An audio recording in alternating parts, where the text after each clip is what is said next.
The end zone proved elusive for a banged-up Tony Romo, but Monday night still meant a win for the quarterback and his Cowboys. The Eagles and the Patriots are a work in progress defensively. I'll show you why they may want to swap playbooks. And this past weekend, there were some big catches and some big-time wins. We're going to rank the plays of the week. NFL Live coming at you.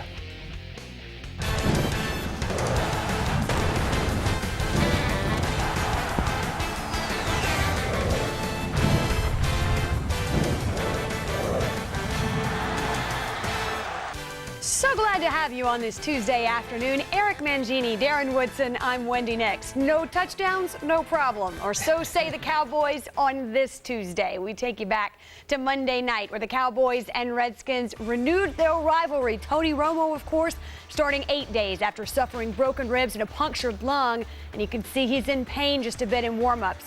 Second quarter, Romo looking for Jason Witten, and he's knocked down. They were going after him all day, and it made sense. Try to make him uncomfortable with those ribs.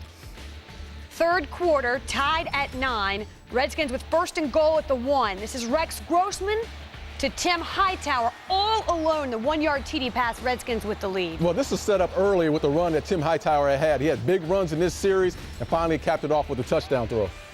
Cowboys on the comeback trail. Romo hit hard from the blind side by Rob Jackson. The ball comes out, but the Cowboys recover. You know, this is the one thing you really got to watch yourself. But Doug Free is a guy that's one of the veterans on this offensive line. He's had a horrible last 3 weeks. Well, under 3 to play, Cowboys center Phil Costa snaps the ball. Romo isn't ready. Some miscommunication, and Romo is not happy. 2 plays later, 3rd and 21. Romo rolls right, fires down the middle, and finds Dez Bryant first down and more, gain of 30. I really like the scheme that they had here. They kept bringing the same blitz over and over again, and the Cowboys found an answer, and they found an answer at the right time. Well, they found an answer to who's going to be the hero in this one. The Cowboys run down the clock inside 2 minutes to give Dan Bailey, who already had 5 field goals, a 40-yard field goal attempt for the lead. 18-16. It is through the uprights. Grossman, though, wants a comeback of his own. 2nd and 10 at their own 43, under 40 seconds to go. Grossman scrambling, and Anthony Spencer takes it away. I've seen Rob Ryan work magic defensively, and I think he's doing a great job this year with the Cowboys.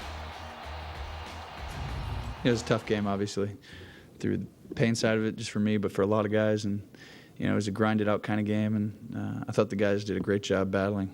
And you just got to stay in these games, keep staying in, and eventually you need to make a play and win the game. Most guys wouldn't have a rib injury and puncture lungs to step out on that field. You know, he just motivated me to get out there. You know, he's just a great leader, and you know, he's doing a good job with us, with everybody on the team. You know, we love him. He did a great job. He was certainly banged up, not quite himself, fought through it. I didn't see it in his play. You want to be out there, and you put so much time and effort in. If you can go, you go. Well, Dan Bailey literally gave the Redskins the boot Monday night, accounting for all of the Cowboys' points in the 18-16 win. He became the 3rd Cowboy to kick 6 field goals in a game, joining Chris Benoit and Billy Cundiff, who each had 7 field goals in a game. Coincidentally, all 3 games happened on Monday night. Darren, you always have something to prove. What did the Cowboys prove to you on Monday night? That they wouldn't quit. I mean, if you look at this Cowboys team last year, Wendy, and you see what they were about last year as far as, you know, being in close games and always finding a way to lose those games in the 4th quarter, this team is different. And I think Jason Garrett has basically put his stamp on it as far as how they practice, how they prepare, and how they perform and get ready for football games. And you see it in the first 3 quarters, yeah, they didn't score any touchdowns. And it's the first 4 quarters, they didn't score any touchdowns all day, but they kept at it, ended up kicking some field goals to end up winning the game. But, Coach, they found ways to win the game in the 4th quarter. And I didn't know if they were going to be able to do it with the injuries that they've had, but I think the preparation you see in the 4th quarter in 2 very key plays, and it took a lot for them to be able to execute under heavy pressure and do what they did and be able to complete that one ball on 3rd and 21. If you look right here, Washington's running an 11-up defense. That means they're going to get all 11 guys within 7 yards of the line of scrimmage. They're trying to get the Cowboys to throw it hot. The corners are playing hard inside leverage, and if they can get the Cowboys to throw it quick and inside, now all they have to do is come up and either break it up or make the tackle. there's no way that you can block this. If you want to go ahead and block the tight end on the outside linebacker, then the outside linebacker hugs. If you want to block the backup, they've got 2 players that are going to insert. So if you have enough to block, they just add one in. And now you get it to come out quick, which is what they want. Coming now to 3rd and 21, the Cowboys change the look. The Redskins are going to do the same thing, and this is really smart. They're going to slide the line opposite of Tony Romo's throwing arm. His strength, give him a chance to get out of the pocket. They're going to bring the tight end in the back over across the formation to the 2 cover guys who have to honor them in terms of coverage. You can see right here, Tony Romo gives Des Bryant a signal to run a hitch. The cover guy, or the tight end and the back come over, that holds Atagwe and the outside linebacker. And now you can see the line slides. They get a little bit of a hit on London Fletcher, so he can't come clean. The outside linebacker, the safety, is held up. Romo can gain some depth. He now signals Des to come out of the hitch and go downfield. And the corners are thinking, this ball's got to come hot. But because they slid the line and got a little bit of a push on London Fletcher and brought the back and the tight end over, it held the coverage guys and it gave them a chance to make that play. Everybody agrees at home. They went through that just like you. That's right, Coach. We're all clear. That wasn't clear enough? No, That was very clear. I'll tell you who was also pretty clear, and that's D'Angelo Hall. He had plenty to say leading up to this game. Well, guess what? He was still talking after the fact. He had this to say when he was asked about getting beat on that 3rd and 21. You just talk about when he scrambles, how long it is to stay with Dez as long as you had to. Well, you ain't supposed to have to. You ain't supposed to have to. Sooner or later, somebody figure it out. You don't have to rocket science to figure it out after a while. So it wasn't a good play? You tell me. The end result was first down. You know, you got to keep points off the board, bottom line. At the end of the day, it's a field goal or a touchdown, man. It's points on the board, man. And as a defense, we got to keep points off the board. So we didn't do a good job of doing that. All right, Darren, he said it. You tell me. So we ask you now your opinion.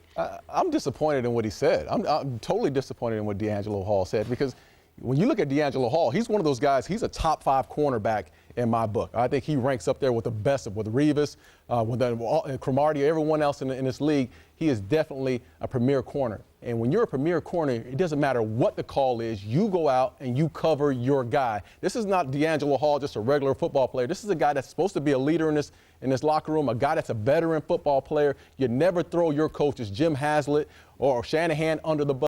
Make sure that you play the coverage and do what you do best. And again, Haslett's going to put his team in those certain positions simply because he trusts D'Angelo Hall to make plays for him. It just didn't happen that time around, but he coaches under the bus. And here's the thing I can tell you about coaching decisions. When they work, you're a genius. That's right. When they don't work, you're not very smart. Should the ball have come out hot? Yeah, it should have. It didn't, so you have to go and make the play. And the bottom line is, there's no reason to create negativity. There's no reason to respond this way. Okay, you didn't win the game. Now what can you do to go win the next one? Right. Well, the Cowboys did win this one, but Tony Romo had a number of issues with bad snaps Monday night. You saw in those highlights. He says it was due in part to the Redskins calling out fake snap counts during the game. Romo says the Cowboys plan to notify the league, and Dallas apparently did complain to officials during the game.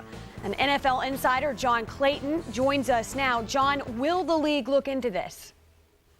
I think they have no choice but to look into it, and they can go through the game tape and see if they can listen to any of the calls being made by them, because this is a violation of the rules. Unfortunately, you can't go back and then try to fix it up that can help out the Dallas Cowboys. What you might be able to do is look and see if there are any fines that might be necessary. You know, this is something that happens in a lot of times. They used to do it a lot to Peyton Manning. They do it a lot occasionally when they get a chance to do it to Tom Brady. It is against the rules, but of course, at least for the moment on the field, the Redskins were able to get away with it. All right, John, thank you very much. He'll be back with us in just a bit. Still to come on this hour-long edition of NFL Live, Michael Vick, unable to finish the game for a second straight week, but he may have bigger problems like his 1-2 Eagles. Plus, Clayton is back with the latest on Bengals running back Cedric Benson's appeal as he states his case to the commissioner.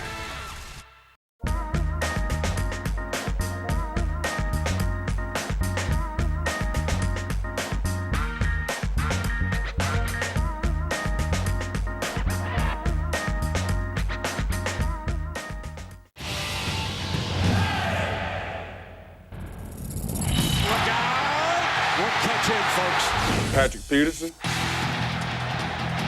Cornerback. LSU. Utilizing state-of-the-art eye-tracking technology, we'll analyze how effectively Peterson reads a quarterback's cues and reacts to defend either a pass or a run. Been hooked up to all these gadgets, and I pretty much feel like a machine right now. 3, 2, 1, go!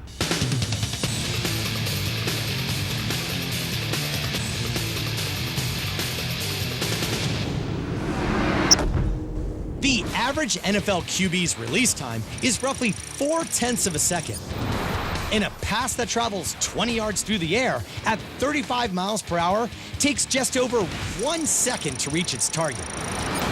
This means that based on his reaction time, ability to change direction, and acceleration, if he's within 15 feet of the receiver, when the QB releases a pass that travels 20 yards through the air, Peterson can get a hand on the ball every time. For ESPN Sports Science, I'm John Brankus.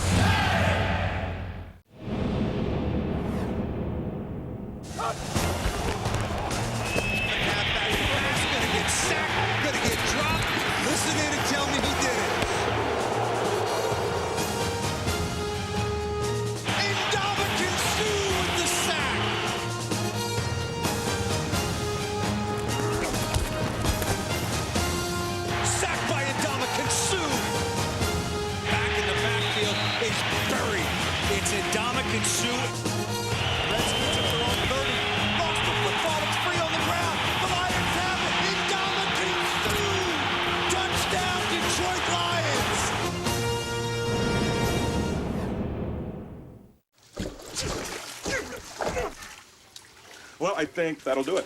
What? Most of this liquid will just evaporate, and the floorboards are just going to absorb everything else, so... Yeah, have a good one. Well, the latest on Michael Vick's injured hand. It is still bruised, not broken. The Eagles are off today. They did not practice. That means Vick has not practiced yet since Sunday, and his status for next Sunday's game against the 49ers remains uncertain. Taking you Samsung next level with Michael Vick. Since the start of the season, Vick has been feeling the heat. He's been under duress or sacked on nearly 30% of his dropbacks. That's the most in the NFL. This season, Vick has been sacked 4 times and knocked out of the past 2 games with injuries, both while standing in the pocket.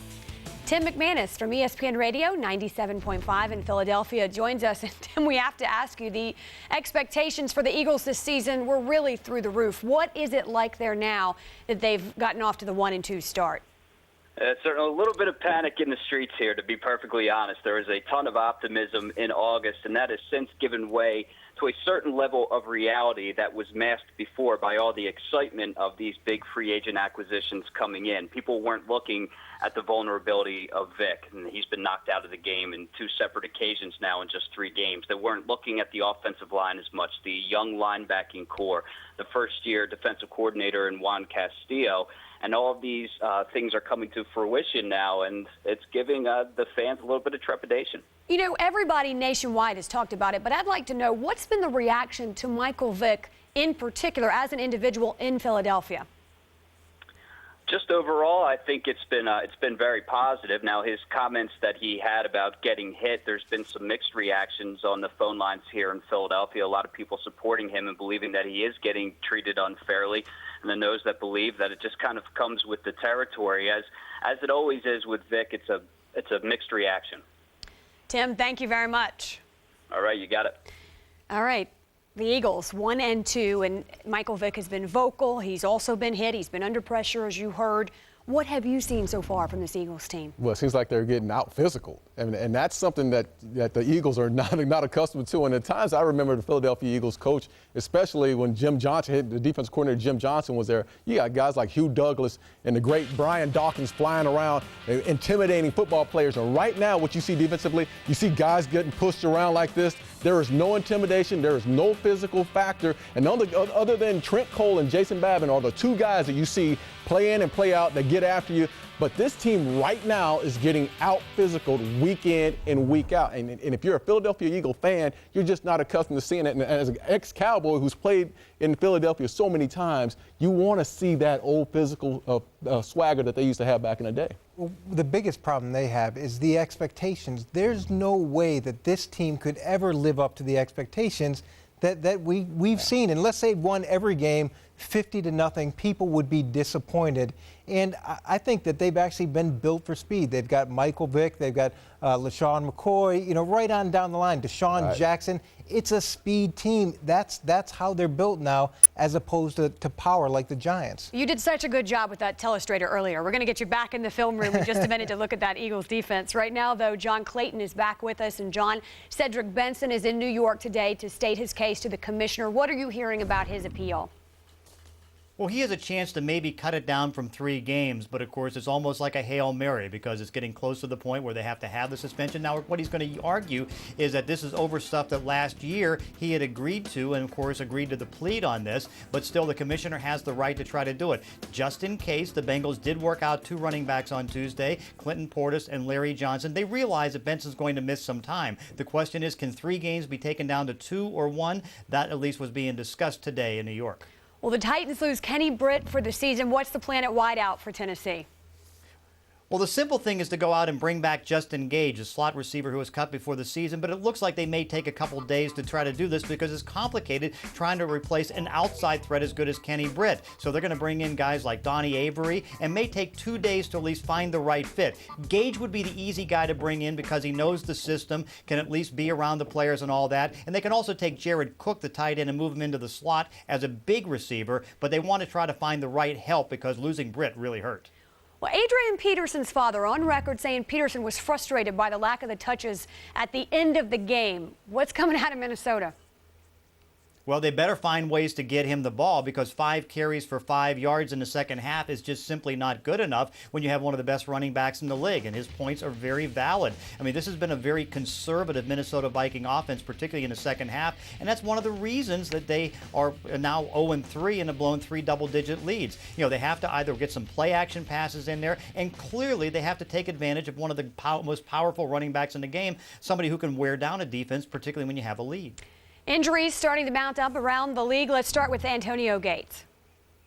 Well, Antonio Gates had to go to North Carolina to get that foot checked because that looks like a very bad problem. It's plantar fascia at the moment, but also, too, it's something that it comes on the foot that had one of the worst turf toes that you can imagine. And so what you have to see is there long-term damage being done, and that is very possible. So certainly this is one where they're going to have it checked out and make a decision if there's going to be any long-term problems. As far as Frank Gore should be okay with that ankle injury. In fact, yesterday, Jim Harbaugh on Monday said that he should be all right to be able to play this week, and he is going to be able to start, and it looks like he should play, but he's off to a very bad start. Antonio Cromartie may be able to return to practice as early as Wednesday despite that bruised lung. I guess we've learned from lung injuries you can't keep anybody like Tony Romo down. Antonio Cromartie now has a chance to at least see if he can get on the practice field and has a decent chance to play. He doesn't want to miss any time, and it looks like this is not bad enough that's going to cost him a chance to miss a game. All right, John, thank you very much. Punctured lung, just not what it used to be, I guess. They were supposed to be defensive juggernauts, but production missing in action for both the Patriots and the Eagles. Coach Mangini to the telestrator to propose the old switcheroo.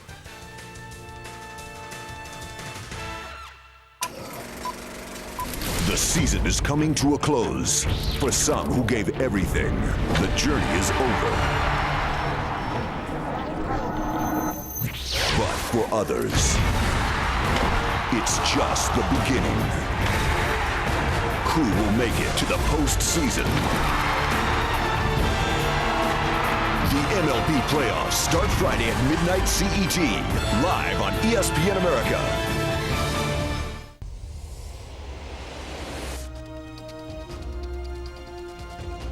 In Super Bowl 18, the Los Angeles Raiders came out in full force against the Washington Redskins.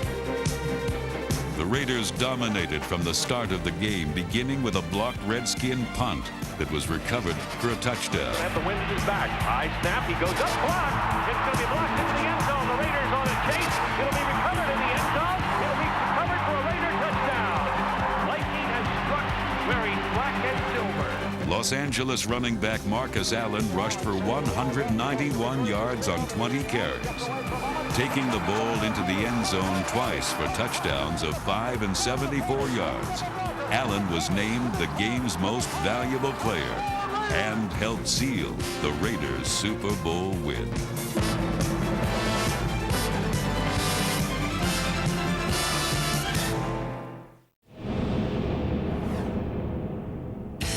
"2010 was a season full of accolades for the Patriots' Tom Brady.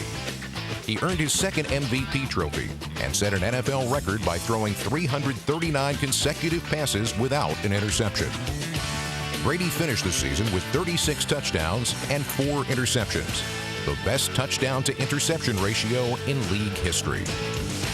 Brady will build on his personal accomplishments next season while trying to earn his 4th title.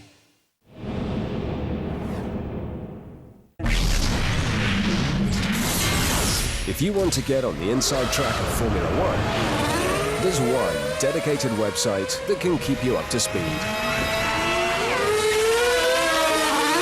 With live race commentary, expert analysis, statistics, and up-to-the-second news. espnf1.com. Online or download the app now. Fitzpatrick takes the snap. Fires cut by 20 at the 35, at the 30, 25, 20. Touchdown. There's no way they're catching him. Stretches out. Is he in? Touchdown. He's in the end zone. They're going to rule it down at the 1-yard line. Manning back to throw. Deep ball toward the end zone, and it's caught for the touchdown by Cruz. He took it away from 2 defenders, and the Giants have the lead back. Well, the Patriots and Eagles were considered top contenders to meet in the Super Bowl, but both have had trouble on defense. Philly acquired 2 Pro Bowl corners in the offseason. They are tied for last in passing touchdown allowed, and Belichick's defensive line experiment, he went shopping, hasn't paid dividends, as New England has the worst team defense in the NFL and has registered only 6 sacks this year. To help us explain it, here's Coach Mancini. In watching the Eagles and the Patriots defense this weekend, they're both running really good schemes, really sound schemes, but the fact is the schemes are probably fit better for each other. They should probably swap the schemes. If you take a look at the New England Patriots, throughout the preseason, the regular season, they've committed to a 4-man rush with heavy post-safety, man-to-man defense. And you're going to see a big completion right here to start the game, but you're also going to see a communication problem down here where they cut the tight end free. And this isn't the way you ever want to start a game, and you don't want to give away these big pass plays or these big chunks, and that's to start the game. In this situation right here, it's the same thing. Man-to-man here, post-safety right here, rushing 4 players, and when this hits, it's going to either hit for a long completion if you're in the field, or it's going to hit it for a touchdown right here. A throw and catch, good release, good catch, touchdown. Now, on this play, this situation right here, it's the same thing. It's the first drive, or the first play of the last drive. Here it is, man-to-man, press man, post-safety defense, and it's the same situation. If he hits it, which he does, you're talking about 30 or 40 yards. It's hard to hold up in this. Now, the Eagles, they've got 3 all-pro corners, Dominique Rodgers-Cromartie, Nnamdi Asomugha, and Asante Samuel. They're running a lot of coverage variation. In this look right here, they're going to blitz Dominique Rodgers-Cromartie. It's man-to-man over here. The safety is going to end up having Victor Cruz right here, and Asante's man-to-man. Now, they bring him off the edge, but they're not getting the pressure that they hope to, and Victor Cruz is able to look back, catch the ball, break a tackle there. We've got another poor tackle right here, not using the proper leverage, and instead of being in man-to-man with one of your best corners, you're going with coverage variation, which I understand why that may be the approach, but it results in a touchdown. In this look right here, now they're going to play cover 3. And Nnamdi at Oakland made a living playing man-to-man. He hasn't played a lot of 3-deep defense. What the Giants are going to do is they're going to run the tight end on and out. They're going to run the wide receiver on a deep 7, trying to get a high-low on Nnamdi and allow for the quarterback to hit it in the seam that's available right there. So as you see it, The wide receiver releases, he pushes vertical, the tight end pushes vertical, Nnamdi comes off it late, and Victor Cruz again is able to catch the ball in between two players. So it's a zone concept. The last one was a blitz concept, and here, this is late in the game, it's 3rd and 11, the game's on the line, and they're gonna bring max pressure. Max pressure playing man-to-man defense, and you're gonna see the result. All the guys are coming, they're coming hard, they're trying to make a play, catch the screen, go for the touchdown, and the coverage variation is a good thing.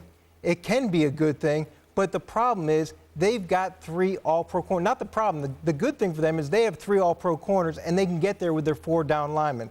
So if they played more of what New England played, and New England played more of what Philly played with some coverage variation, I think it would help both teams. Coach, thank you. No team perfect, but 4 still stand with a perfect record. The Packers and Saints are one thing, but how about the Lions and the Bills? Power rankings may surprise you.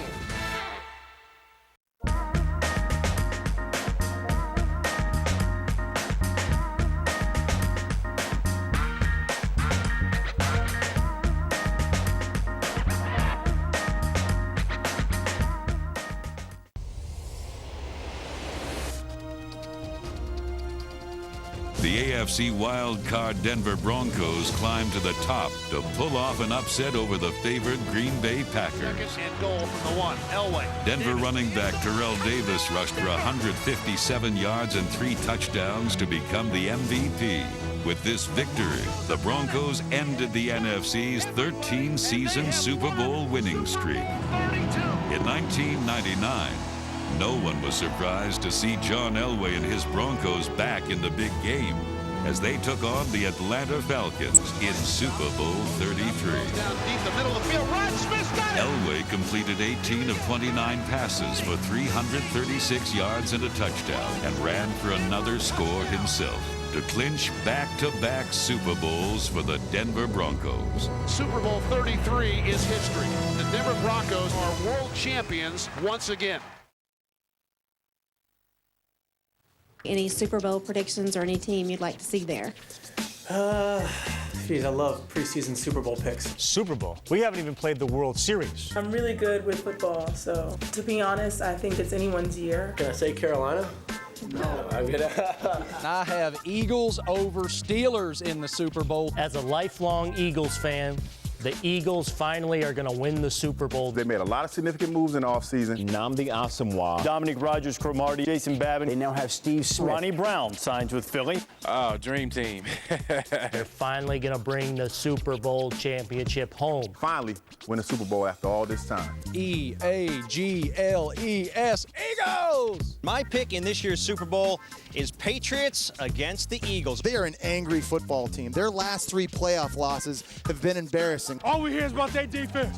They can't stop a nosebleed. At the end of the day, they have the NFL's MVP touching the football each and every snap. Patriots, Eagles, Super Bowl, Tom Brady and the Patriots win it again. I'm going with Tom Brady and the New England Patriots against the Green Bay Packers. Hard to say you would bet anything against Green Bay the way they look right now. What would have happened if we'd had off-season workouts? I mean, could we have started any faster? If the Packers keep playing like that, I'm not sure anybody's going to beat them. And it is 13-0 Green Bay. I've personally been on a team that repeated as Super Bowl champs. And this year, I think the Green Bay Packers will be that team. I like the Green Bay Packers to repeat as Super Bowl champions. In the end, the Green Bay Packers will repeat. He struck him out! The Giants have won the World Series. Brian Wilson, we'll go with out there. I feel like I want to rage right now. The act off the field is kind of funny at times. It's an Irish gig lady dancing. I haven't met her yet, but she's in this quadrant. And then when he gets on the field, he's one of the best competitors in the game. You feel good when he comes out on the mound because no matter what the situation is, he's going to compete. He's pretty much a two-pitch pitcher that comes right at you. He is definitely the closer personality. You got to have those guys that can step up in the big situation, and it's one of those challenges that's fun. I'm getting my beard off the mic there. Baseball tonight, all season on ESPN America. Just to recap, some top headlines of the first half. The Eagles found out that Michael Vick's injured right hand is bruised but not broken. His status still uncertain for Sunday. Adrian Peterson's father spoke out about his son's lack of rushing attempts in the second half. Peterson carried the ball 5 times for 5 yards in Sunday's loss. And according to the San Diego Tribune, Antonio Gates will see a foot specialist for his ailing right foot. Monday night in Dallas, the Cowboys didn't score a touchdown, but Dan Bailey did kick 6 field goals, and that proved enough to outlast the Redskins in the always popular 18-16 win over their longtime rivals. And in that win, Tony Romo played through a broken rib. Darren, what have you seen different from Tony Romo this season? Well, seeing Tony and spending a little time with him this offseason, especially when the lockout was there, I saw him a couple times. And the one thing you do see outside of him getting married is that you see that he has an edge to him. I mean, it's a totally Maybe that's different. why. That's why. But it's a totally different guy than what he's been in the past as far as the personality. It's not so much fun and games with Tony Romo anymore. It's about winning championships. And I think he really realizes his window of opportunity is closing, and he has to take full advantage of it now. And he's totally surrounded by youth, by young offensive linemen, by young wide receivers. He has to step up and become the leader, and that's exactly what he's done. They've gotten rid of a lot of guys in that locker room that were old veterans.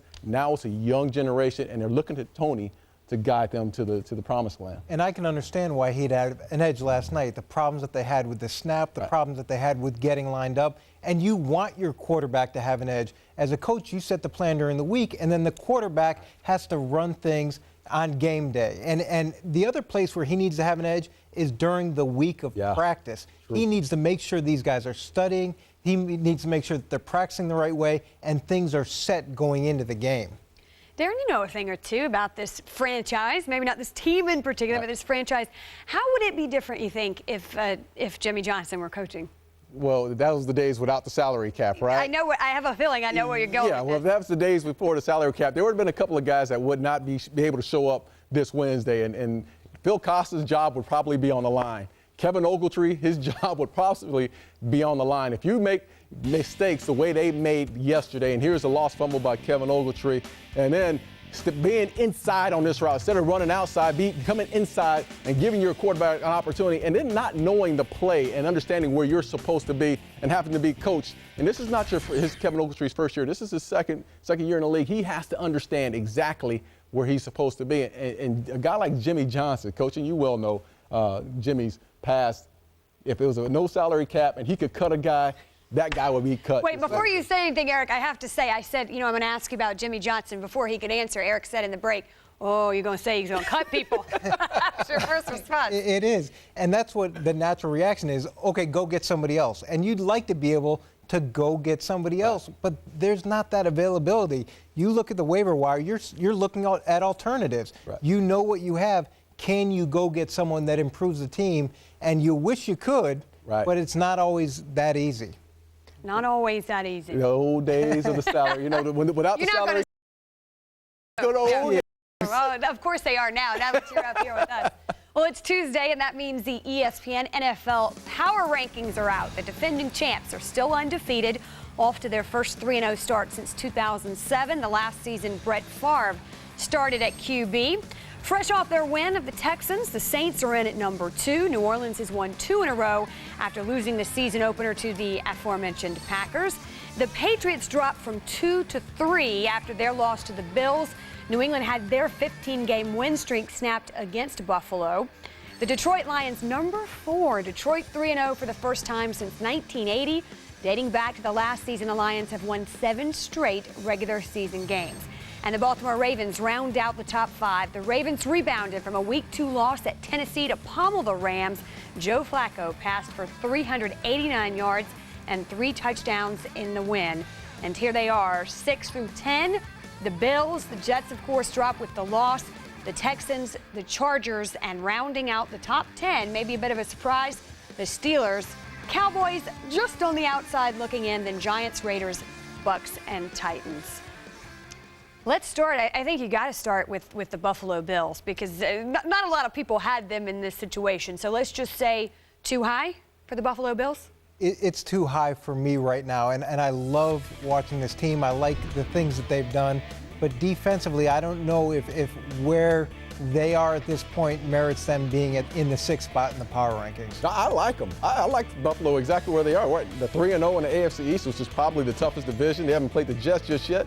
But at the same time, they have a lot of weapons. They have guys on the outside, and it's always tough to match up when you have 4 or 5 wide receivers who can get open. So I like Fitzpatrick, and I like this Buffalo Bills team. Fitzpatrick, the Ivy League kid, getting it done so far. Let's take a look at the Bills' schedule. You can see right here, they go to Cincinnati in week 4, then the Eagles, Giants, Redskins, and you see from there. Yeah, it gets a little brutal when they start traveling, especially at the end of that season. They have the Chargers away, the Patriots away, and the Cowboys away. They're going to have their work cut out for them. We're going to find out a lot about them on the road. Yeah, I'd say the same thing. From week 5 to week 9, we're going to know exactly where this team is because the schedule gets brutal. And speaking of finding out, it seems like everybody's asking. The one question you hear about the Lions, at least I do, is are the Lions for real? How do you feel about where they rank? Well, I said it during preseason. I saw him kick a no-huddle field goal at the end of a half in the 2nd preseason game, and that doesn't seem like a big deal, but it is because it's hard to do anywhere. When you do it there, that shows growth organizationally. It shows growth as a team. I think they're good offensively, and I like them defensively. So that's when you jumped on the bandwagon. That's what you're saying, Coach. You can check my notes. As Rob Ryan would say, it's documented. Well, I'm late to get on this. I'm late to get on the wagon. And watching them the last couple of weeks, they are impressive. And when you got Johnson on the outside, he's probably the best receiver in the league. And then, Stafford's a guy that, as banged up as he's been in the past, he is extremely consistent as far as throwing the football, and they can run the ball. Well, remember, I felt the pain of Stafford when they won a game on an untimed down with Stafford coming back after an injury to beat us. So I was sold on his toughness and his leadership at that point. The team, Darren, that surprised you the most when you saw the rankings? Well, I think Buffalo was that team that surprised me the most, for sure. But, the Cowboys at being at number 11, I think that was the team that I would say, hey, look, yeah, they're at 11 right now. They came off a win yesterday, but they are so young at so many positions, and they're dealing with so many injuries right now. I wouldn't put them at number 11. I would make them fall back to at least number 15 right now. To me, it's the Steelers, and I went into the season expecting them. I predicted that they would be the Super Bowl champions when I had to look at it, and I'm not surprised where they are based on how they performed.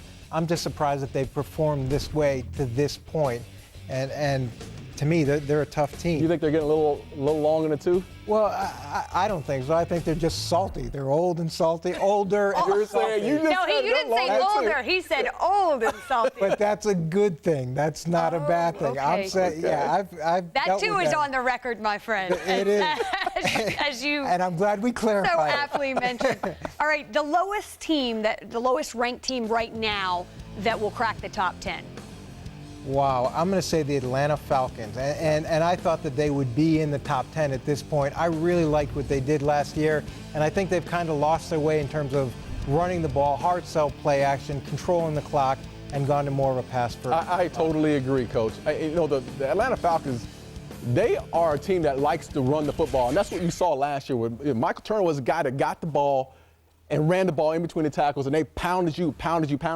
This year, they've totally gotten away from that, and now they're throwing the ball all over the field. Now, I know they have weapons on the outside, and they try to find a mismatch, but they are a team that's built to run the football. Why not get back to it? I agree. You don't want to justify a draft pick. Do what you do what your approach is, and add Julio Jones to that mix and see what happens.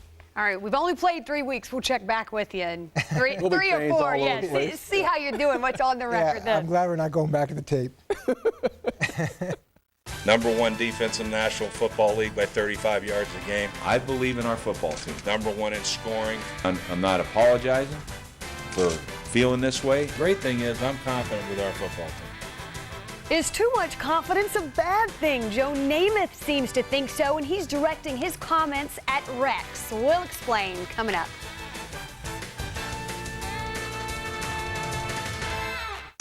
Sunday Night Football live on ESPN America kicks off with our Week 4 triple header. First, Matt Stafford and the Lions head to Big D to take on America's team. Then Aaron Rodgers and the world champs welcome the Broncos to Lambeau Field. And the Ravens will bring some purple pain as they host Rex and the Jets. It all starts at 1600 CET with Sunday NFL Countdown.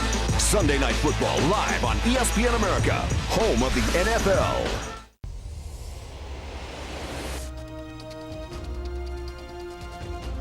In Super Bowl 20, the unstoppable Chicago Bears met the AFC wildcard New England Patriots.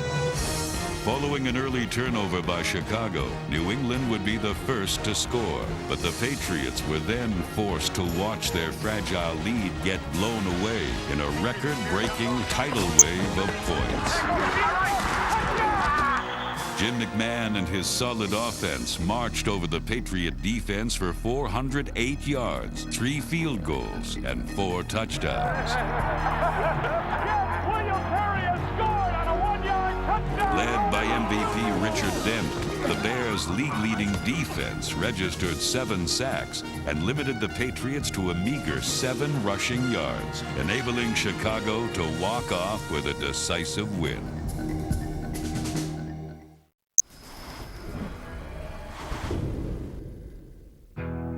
Welcome, my friend, to the real deal. You dreamed it, now live it. And see how it feels. These are men, and you have to mold them, motivate them, and make them win. Good luck. Welcome back to SportsCenter on ESPN America, and we begin. The English know how to drive. Yes, they do. When you walk the walk, you can talk the talk. We had some baseball history. It was worth the wait. Don't know if you've heard, but we can finally exhale. Don't miss SportsCenter weekdays on ESPN America. We had 30 minutes short. So tight. Well, why can't we all just get along? The Jets didn't fare all that well in Oakland, and Joe Namath had something to say about that. He shared his thoughts with Michael Kay on ESPN Radio 1050 in New York, and Rex Ryan responds. It wasn't disheartening, so to speak. It's rather alarming, is the way I'm looking at it. For Coach Rex Ryan, he's been doing a great job, of course, getting the team to 2 division conference championship games. There's one thing about the athlete, man.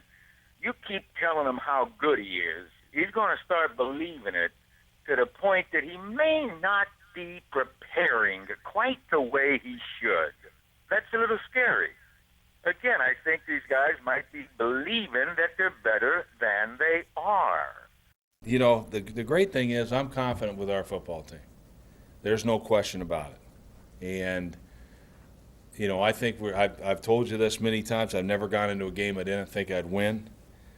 Haven't won them all, but I certainly think we can and will. I'm not going to change who I am because Joe Namath said something. You know, Joe Namath can come in here, and if he can still throw, we'll have him as a backup quarterback. But you know what? He doesn't know our team. You know, he's on the outside. You know, even though he's a Jet, and once you're a Jet, you're always a Jet. But he's on the outside. He's not in these meetings. I think if he was, he'd be shocked at the preparation. Ooh, and the headline of the New York Daily News. You know what? I'm not even going to touch that one. I'll let it stand for itself. But, you know, if nothing else, Rex Ryan is good television. Eric Mangini, you coached in New York. What was your relationship like with Joe Namath? Joe Namath was a part of the family, like Rex said. But I agree with Rex on this. I don't think that you by being too positive, that makes your players soft. And I know a lot of those players and a lot of those coaches that are still there, and they work hard and they prepare hard, and I don't think it's fair from the outside looking in to make that assessment. Darren, does there come a point when you have to measure the bravado with the performance, backing up the talk, walk the walk, so to speak? No, I think you are what you are, and Rex Ryan is a guy who likes to talk trash and likes to get his guys motivated, and I think that's what the players feed off of. And if Rex Ryan was anything different than what he is, this team would not be the same. These guys will look right through it and say, that is not you, coach. We don't believe you. Be you. And I think that's what Rex is. He is being who he is. He's an outspoken personality. He's a guy that likes to get in your face, as a guy that likes to get his guys motivated and have them believe. And I think that's what makes them what they are. Are they a talented team, coach? Are they the most from point A to point B, are they the most talented football team in the conference? Well, there's a lot of players on that team that I drafted, so I'd have to say yes. They're the most talented team. Here's my question for Coach Mangini, because I sat in a lot of these press conferences, and no offense, but they weren't nearly as animated as the ones Rex Come on. No, really? Come on. Now you got to say Okay, you're a little lower key. So my only question to you is, if this had happened, Joe Namath's comments, and you had a chance to react as the coach of the Jets, what would you have said? Well, I like what Rex said. He's going to be who he is, and he's not going to change for anybody, and that's what you have to do. You just have to be who you are, and I've always respected that about Rex, about Rob, about Buddy. They are who they are, and they don't make any apologies. You think he would have gotten fired up? I think he would have got a little fired up. Right now, he's quiet. He's all humble. Trust me. We know you, Coach. We know you. Got a little fired up, well, maybe. You see that headline on the back page, what is the post, and that can hurt your feelings a little bit. Yeah. Well, okay, you know what? We'll let you off the hot seat with that, because we're going to talk about fantasy leaders now. It's your Week 3 fantasy leaders. Darren McFadden led all running backs, 29 points, thanks to a 171-yard, 2-touchdown effort against the Jets. McFadden leads the NFL in rushing. Dan Bailey, how about the kicker? All 6 of his field goals in Dallas, 3 of which were from 40 yards and beyond, including the game winner. A quarterback not named Tom Brady for once led all fantasy QBs with 27 points. It was Joe Flacco, who passed for 389 yards and 3 TDs. Wes Welker, as always, he had a career day, though, catching a career-high 16 passes for 217 yards and 2 touchdowns. And not to be outdone by the rookie, Torrey Smith, who had 34 points with 5 catches for 152 yards. Eric Karabell joins us now on Waiver Wire Tuesday. Eric, I'm going to go out on a pretty safe limb and say Torrey Smith wasn't starting for a lot of folks, probably not even on a lot of teams, but is that somewhere people should look as they try and pick up players? He was actually owned in 0.2% of ESPN standard leagues, and it's going to be about 50% after this week. Yes, he should be owned, but don't expect a home run every single week. They exploited a matchup against the Rams that, frankly, everybody should be exploiting. Torrey Smith's a home run hitter. Kind of reminds me of Devery Henderson. He's going to have some off games where he does nothing, but when he catches a touchdown, it's going to be a long one. Good for Torrey Smith. Pick him up. Don't use him this week against the Jets. How about Nate Washington? We're not going to see Kenny Britt the rest of this season, which means that the top wide receiver for Tennessee is going to be Nate Washington. Now, look, he's never caught 50 passes in a season. He will this year. Good number 3 wide receiver for your team. All right, Dexter McCluster, you can use him at running back or wide receiver. That's one of the best parts of this. I think he's going to do better as a wide receiver. Thomas Jones looked awful this week. Minnesota at Kansas City. Is anybody going to put up numbers? Well, Bernard Scott might, because Cedric Benson could start serving his 3-game suspension this week. Now, Scott's never been a starter for more than a game or 2. If he gets his 3-game run, that could say a lot for December this season. I'd pick him up now just in case. And Montero Hardesty's a guy I really like, and I know Coach Mangini does as well. Peyton Hillis averaging 3.2 yards per carry over his past 4 games. Hardesty can do better than that. This is at least a timeshare. Now, who plays the Patriots this week? It's Jason Campbell and his Raiders. Now, Campbell's available in a lot of leagues. The Patriots are the easiest team to get fantasy points against for quarterbacks and wide receivers. Campbell should have a big day along with Jacoby Ford and Denarius Moore. And then there's Matt Hasselbeck, who has 16 or more fantasy points in 3 consecutive weeks, which seems odd because he hasn't done that in a very long time. But with Chris Johnson playing so poorly, something has to give here, and that means that Hasselbeck's going to throw the ball. And Vince Young of Philly, get him now. We know Michael Vick can't stay healthy, whether it's a hand or a concussion or whatever. Vince Young will be the starting quarterback in a few weeks. Wow, Eric, thank you. From field goals to fumbles. Plays of the week coming up like you've never seen them. Touchdown, Detroit Lions.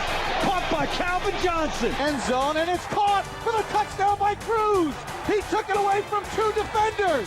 What a play by Victor Cruz, and the Giants have the lead back.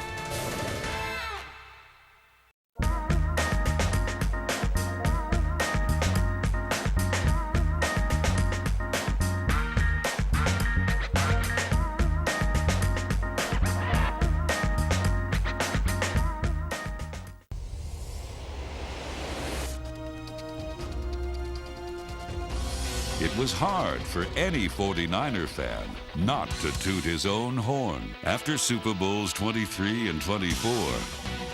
Challenging the Cincinnati Bengals in Super Bowl 23, Jerry Rice pulled down 11 receptions for 215 yards and a touchdown. 49ers Despite Rice's grand performance, San Francisco found themselves trailing the Bengals late in the game. But the 49ers would battle back with an 11-play, 92-yard drive. Super Bowl 24 saw a meeting of two quarterback legends, John Elway and Joe Montana. MVP Montana threw 5 touchdowns to lead a rout over the Broncos and give George Seifert a Super Bowl win in his first season as head coach.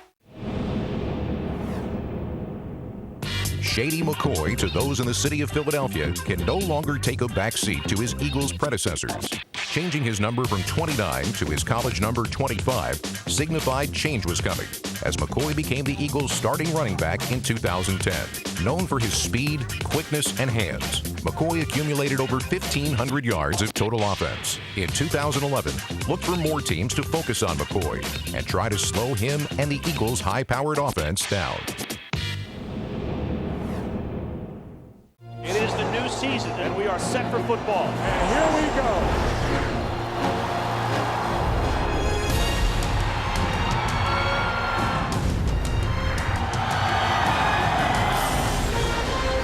He's going to air one out down the middle. He's caught.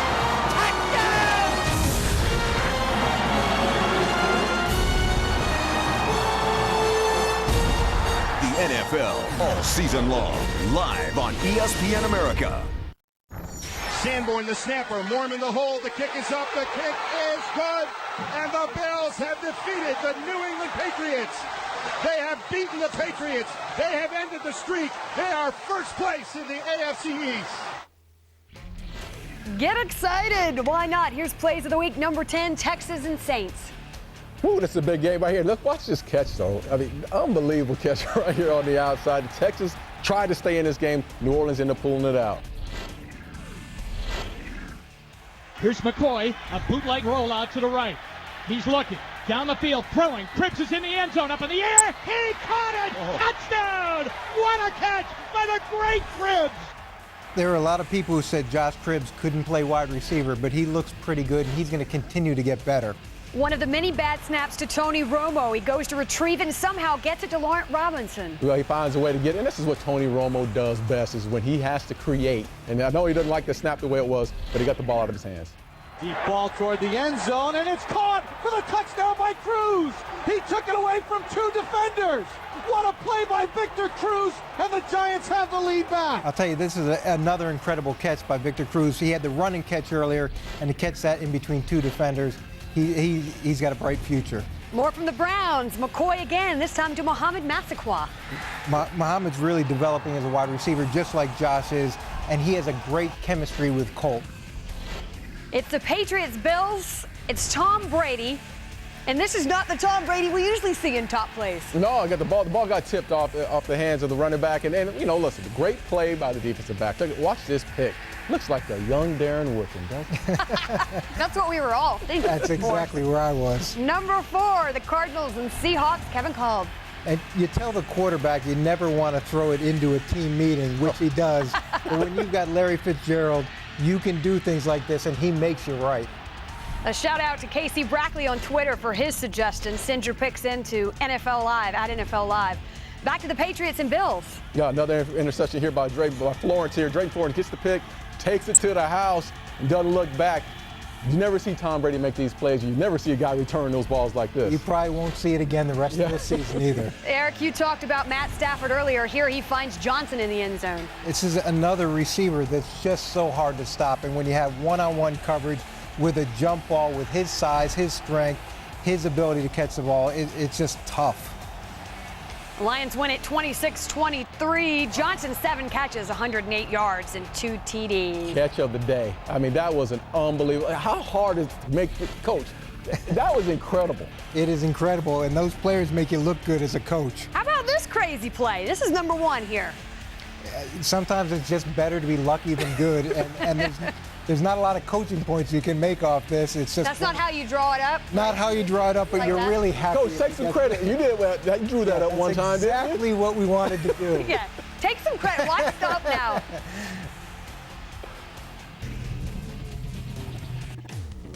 And it's Miller Lite tastes greatness. If you like close games, Week 3 was definitely for you. According to the Elias Sports Bureau, 12 games were decided by 7 or fewer points in Week 3. That ties an NFL record.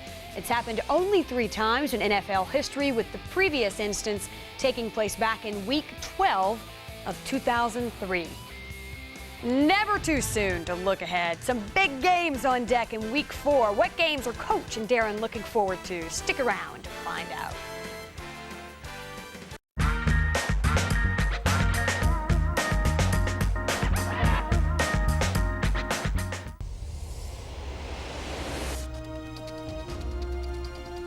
Super Bowl 21 saw giant cars, giant crowds, and a New York Giant team with giant success over the Denver Broncos. The day belonged to New York quarterback Phil Simms, whose 10 consecutive completions highlighted a 30-point second half that earned him the MVP award. 4 years later, New York won by a sliver in the silver anniversary of the Super Bowl. Employing their ball control offense, the Giants maintained possession for 40 minutes. Still, Buffalo managed to keep up, getting the ball within field goal range in the game's final seconds. But Scott Norwood's 47-yard field goal attempt sailed right, preserving New York's lead.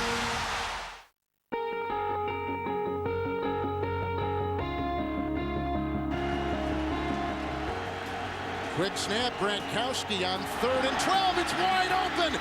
It's the first catch. A.J. Green on a 41-yard touchdown, beating Hayden. And for Green, that is his first NFL reception, and it's good for 6. Holy Toledo. Stunning play by the Bengals. You have a veteran quarterback in for A.J. Dalton. Joe Hayden doesn't get out on the perimeter by the time they snap the ball, and A.J. Green takes off for the end zone, and Bruce Gronkowski finds him for a touchdown. See it right there? Yeah. He doesn't get there. Quick snap. The defense wasn't set. But the offense was. It was. And they don't have to wait for you if you're on defense. Absolutely.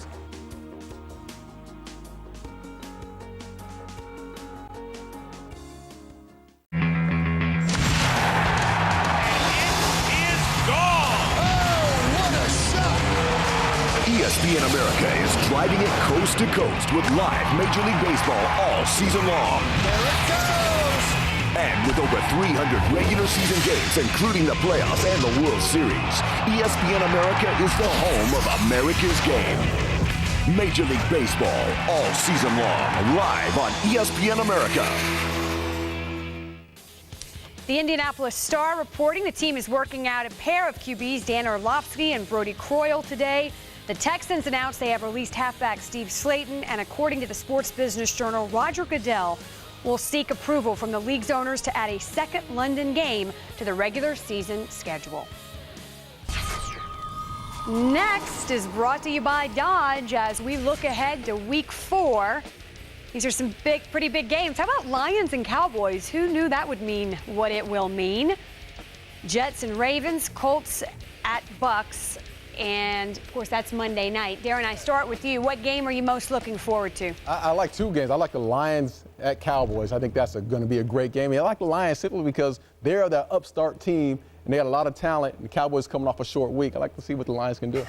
I really like the Jets versus the Ravens. This is a situation where it's the same offense, the same defense. So it's almost going to be like training camp for these 2 teams, but it's 2 really good teams and 2 physical teams. You know, it had been 15 games since New England lost. It had been a lot longer since the Patriots lost to the Bills. They go to Buffalo. They lead them 21-0 at halftime. They come out of there with a loss. Tom Brady has 4 picks. I really want to see how they rebound as they travel cross country and go. When was the last time the Patriots lost 2 games back to back? It's been a long time. They have an innate ability, and Eric, you know that culture. Bill Belichick will get them right, but still, you know what it's like to travel east to west and play a game it's like hard. the one they will. It's hard, but Bill and Tom are great at self-correcting. They're going to figure out where the problems are, and Tom is going to be zeroed in on this game. Now, the difficult thing is they got to stop Darren McFadden, and he can ruin a game for you by himself. Well, not to look at things glass half empty. It's glass half full because somebody's got to win. Right. Minnesota and Kansas City, who gets their first win? Who cares? No, oh, come on. I'm going to say Minnesota. Right? I think Minnesota gets their first win. I'm saying that Kansas City gets their first win. I know a lot of the coaches on that staff, and this is going to get right. We heard from Adrian Peterson's dad. Do we hear from anybody's mama next week? That's what I want to know. Yeah, mine. That's what I want to know. We'll see you soon. Have a great day. ESPN America, your home for live Major League Baseball.